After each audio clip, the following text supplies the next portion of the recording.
And although a week has passed since the landslide buried dozens of homes in the district of Chepén in the north of Peru, the victims say that the Peruvian government has abandoned them, a reality that is repeated throughout the region affected by cyclone Yaku. From Chepén, our correspondent Jaime Herrera with more.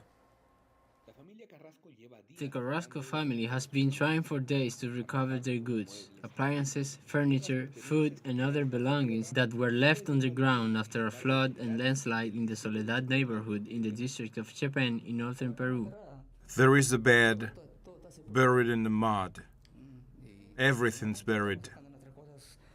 Right now, we are pulling out our things with our own hands because no one is coming to help. With the passing of the cyclone Yaku, the river in the area overflowed, displacing tons of mud and stones.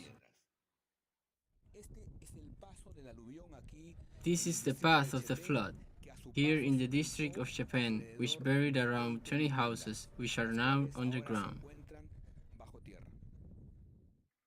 The victims say that although a week has passed since the disaster, they have not received any support from the local or national authorities. In the meantime, they can only spend the night in makeshift tents made of plastic and feed themselves with the charity of their neighbors. Yes, from the neighbors it had given us the little tent. So far, as they say, they commented pictures, they say they are going to support us, that they are going to send machines, that they are going to do this, and still nothing.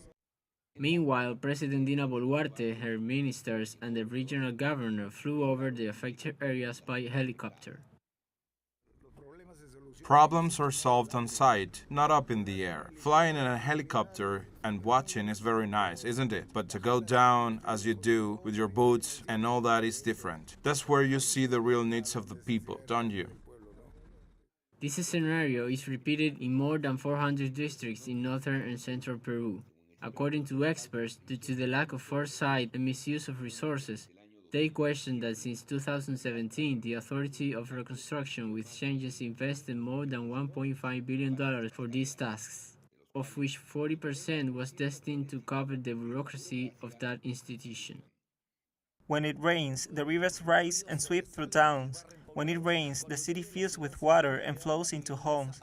So why not work on an adequate, integrated storm drainage system within a regional context? Why not reinforce the riverbanks? Why not reinforce our bridges? Because we are cut off from communication. In addition to damage to homes, there's also damage to communication routes, loss of crops, and the imminent arrival of epidemics due to contamination. Desde la región La Libertad al norte de Perú informó para teleSUR Jaime Herrera.